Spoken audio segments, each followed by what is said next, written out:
Ka nisur këtë të premte asfaltimi i segmentit rrugor Hasan Kushta, firma e cila po zbaton këtë projekt. Ka nisur hedhjen e shtresës së parë të asfaltit në rrugën ku njihet edhe si Albano dhe Romina.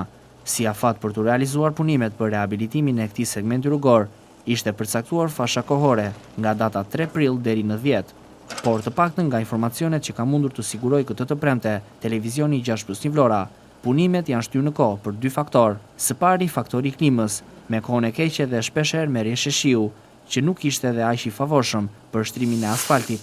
Dhe së dyti, për projektin e ujësjellësit të Vlorës, është pritur që përgjatë gjithë segmentit rrugor të përfundonte puna për realizimin e ujësjellësit të ri dhe më pas aty të niste asfaltimi. Kjo është edhe arsyeja përse për disa ditë me radhë, jashtë afatit zyrtar, rruga të ishte e bllokuar dhe të liej e mbyllur edhe për qarkullimi rrugor.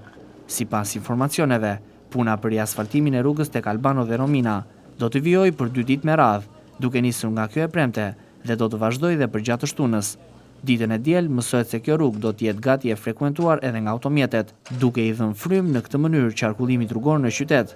Njëkohësisht rruga do të jetë e hapur duke rikthyer edhe aktivitetin e biznesit në të dhe duke lehtësuar qarkullimin e banorëve të zonës që për disa ditë me radhë nuk i kanë patur këto mundësi.